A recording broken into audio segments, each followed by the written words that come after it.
سر Ukraine نے علیہ صبح روس کے دارالحکومت ماسکو پر جنگ کے آغاز کے بعد سب سے بڑے ڈرون حملے کیے ہیں۔ ماسکو میں پروازیں بھی معطل کر دی گئی ہیں۔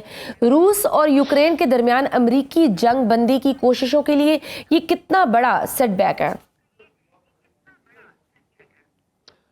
نہیں دیکھیں، یہ تو میں سمجھتا ہوں کہ ایک لحاظ سے اس کا فالو اپ کہہ لیں، بدنصیبی سے جو میٹنگ واشنگٹن میں ہوئی اس کے بعد فیصلہ کیا گیا اب کہ ان کے ڈپلومیٹ سعودی عرب میں ملیں گے۔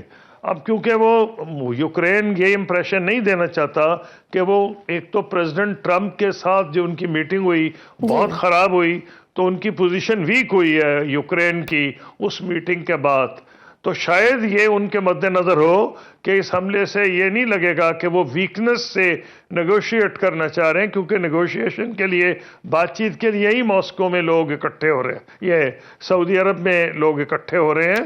تو یہ اگر انہوں نے حملہ کیا ہے تو اس مد نظر اس چیز کو رکھ کے کیا ہوگا کہ جو ساری دنیا میں ایک تاثر گیا تھا کہ امریکہ نے ابینڈن کر لیا ہے، اس کو چھوڑ دیا ہے، یوکرین اب اس قابل نہیں رہا کہ اپنے آپ کو دفاع کرے، تو اس نے اس کا یہ ایک لحاظ سے امپریشن توڑنے کی کوشش کی ہے کہ وہ اپنا دفاع کر سکتا ہے اور حملہ بھی کر سکتا ہے، اور وہ میں یہ سمجھتا ہوں اس کو ریلیٹ کرنا چاہیے جو جدہ میں امریکہ کے سیکرٹری آف اسٹیٹ گئے ہوئے ہیں اور یوکرین کی نمائندگی ہو رہی ہے، ہائی آفیشلز جا رہے ہیں، فارن منسٹر بھی ایک اور کانٹیکسٹ میں وہاں کے صدر بھی گئے ہیں، لیکن وہ اس لیول میں ان بات چیت میں ڈائریکٹ حصہ نہیں لیں گے، لیکن وہ سعودی حکومت کے ساتھ بات چیت کریں گے۔ تو سر سعودی عرب میں یوکرین امریکہ مذاکرات تو آج ہوں گے، آپ کو وہاں سے کوئی بریک تھرو ہوتا ہوا نظر آ رہا ہے؟ مجھے ایسے لگ رہا ہے کہ کچھ نہ کچھ رستہ نکلے گا۔ اس کی وجہ یہ ہے کہ اب یورپ کہہ یہ رہا ہے، اور یورپ میں کو بہت دھکا لگا، نیٹو کو بھی دھکا لگا کہ پریزیڈنٹ ٹرمپ نے واضح کر دیا ہے کہ وہ یہ ان لوگوں میں نہیں کہ ہر صورت میں وہ سپورٹ کریں گے۔ انہوں نے تو کافی خدشات کا اظہار کیا ہے، وسوسوں کا اظہار کیا ہے، اور بڑی سخت زبان کی ہے یورپین ممالک کے سلسلے میں، جس میں انہوں نے یہ کہا ہے کہ جو یورپ کے جو ممالک ہیں وہ they have taken us for a ride۔ انہوں نے تو بڑی سخت لینگویج استعمال کی تھی، میں تو پھر بھی مہذب زبان استعمال کر رہا ہوں۔ تو اس کا لگ رہا ہے کہ یورپ جو ہے وہ اگر کوشش بھی کرے اس وقت دفاع کرنے کی ان کی، اور ویپنز بھیج بھی دے یوکرین کے لیے، تو جو انٹیلیجنس شیئرنگ تھی جس کی بنیاد پر بہت فرق پڑ جاتا ہے، آپ کو پتہ چل جاتا ہے کہ اگر روسی فوجیں کسی جگہ پہ اکٹھی ہوئی ہیں، آپ پہ حملہ کرنے لگی ہیں، اور آپ کو انٹیلیجنس مل جائے، تو اس کا اگر اول تو یورپ اس کو سبسٹیٹیوٹ کر نہیں سکے گا، اور اگر وہ جو اپنے اخراجات بڑھائیں گے ڈیفنس کے، جو مجھے نہیں لگ رہا یورپین سائیکے کو، جیسے میں سمجھتا ہوں کہ وہ 4 یا 5% پہ جائیں گے، 3% پہ بھی اس سے ان کا جانا مشکل ہو رہا ہے۔ مجھے لگ یہ رہا ہے کہ کیونکہ یورپ سبسٹیٹیوٹ نہیں کر سکے گا امریکہ کو، تو چاہے یورپ یا نہ چاہے، یوکرین چاہے یا نہ چاہے، تو کو لگ رہا ہے کو سیز فائر ہو جائے گی۔ لیکن ٹھیک ہے، جو آج یوکرین کا حملہ ہے وہ اس لیے میں نے وہ کہا، یہ امپریشن دینے کے لیے ہے کہ وہ کسی کمزوری سے یعنی ویکنس سے بات نہیں کریں گے جدے میں۔ کوشش ان کی یہ ہے کہ برابری کی بنیاد پر روس سے بات کریں جدے میں، روس سے نہیں، امریکہ سے بات کریں۔ امریکن سیکرٹری آف اسٹیٹ وہاں گئے ہوئے۔ بالکل ٹھیک سر۔ سر ایرانی جوہری پروگرام تنازع بھی اب مزید زور پکڑ رہا ہے۔ ایرانی وزیر خارجہ کہتے ہیں کہ کسی دباؤ اور دھمکی کے نتیجے میں امریکہ سے مذاکرات نہیں کریں گے۔ ایرانی سپریم لیڈر نے بھی گزشتہ دنوں کہا کہ امریکہ بدمعاشی کر رہا ہے۔ ان بیانات کے بعد امریکہ اور ایران کے مذاکرات کامیاب ہو پائیں گے؟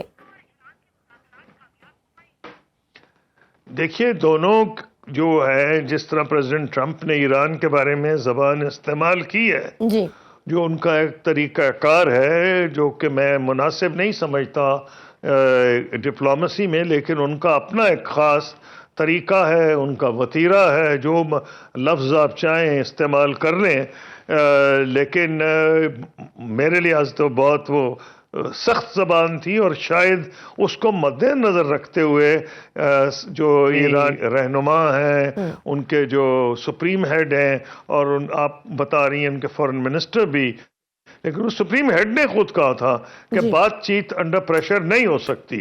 لیکن اس میں کوئی شک نہیں کہ ایران بات چیت چاہتا ہے، اور اس کا ثبوت یہ ہے کہ ماضی میں جے سی پی او اے جس کو کہا جاتا ہے ایگریمنٹ کو، انہوں نے ایگریمنٹ کیا ہوا تھا جس میں انہوں نے یورینیم انرچمنٹ کو بہت لو لیول پہ رکھا تھا، جس کی international atomic energy agency monitor بھی کر رہی تھی.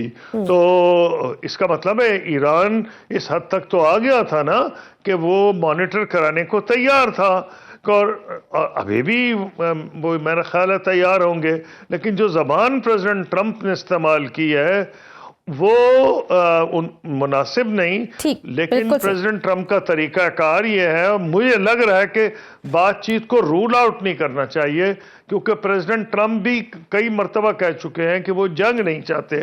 تو اگر وہ جنگ نہیں چاہتے اور خدا نخواستہ ایران پہ امریکہ کا بڑا حملہ ہوتا ہے تو جنگ ایک نہیں کئی ملکوں تک پھیل جائے گی. بالکل صحیح. خورشید محمود قصوری صاحب، کل ترکمنستان میں موجود پاکستان کے ایک سفیر کو امریکہ داخل نہیں ہونے دیا گیا، یہ کتنا بڑا ڈپلومیسی فیلئر تھا اور اس کی کیا وجوہات ہو سکتی ہیں؟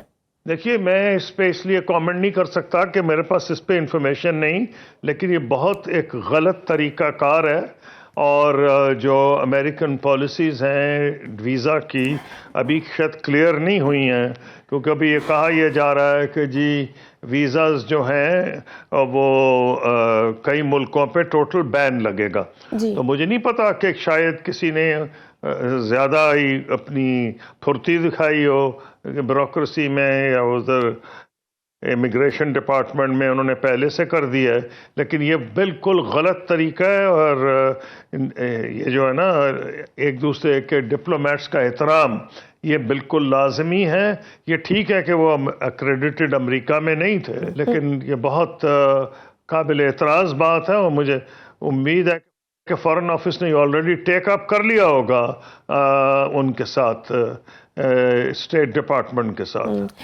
سر، ابھی چند دن پہلے ہم نے داعش کا ایک دہشت گرد امریکہ کے حوالے کیا، اور پھر امریکہ نے اپنے شہریوں کے لیے ایک ٹریول ایڈوائزری جاری کر دی کہ وہ خیبر پختونخوا اور بلوچستان سفر سے گریز کریں. ایسا کیوں کیا گیا؟ کیا یہاں بھی ہم بہتر سفارتکاری نہیں کر سکے، اور اس کے عالمی سطح پر کیا اثرات ہوں گے؟ دیکھیے، اس کا سفارتکاری سے کوئی تعلق نہیں ہے. اس کی وجہ ہے کہ یہ ایک روٹین ہے. جس علاقے میں خطرہ ہوتا ہے وہ اپنے لوگوں کو روک دیتے ہیں کہ ہم کو خطرہ نہیں، ہمیں نہیں پتا کہ بلوچستان اور کے پی میں حالات کیا ہے. تو وہ بھی اندھے نہیں، ان کو بھی نظر آ رہا ہے. تو اگر ان کے سٹیزنز آئیں گے، انہوں نے میرا خیال ہے جب یہ ایڈوائزری کی تھی اس میں کہا تھا کہ 2 صوبے زیادہ خطرناک ہیں، اور اس لیے لوگوں کو کیئرفل ہونا چاہیے. لیکن یہ تو ایک روٹین پہلے بھی ہوتا رہا ہے. اگر حالات اتنے خراب ہوں، جیسے کہ 2 دن پہلے ایک رپورٹ آئی تھی کہ دنیا میں شاید دوسرے نمبر پہ آ گیا تھا بدقسمتی سے ایک خاص پیریڈ کے اندر، یہ امید کرنی چاہیے کہ حالات یہ بہتر ہوں گے.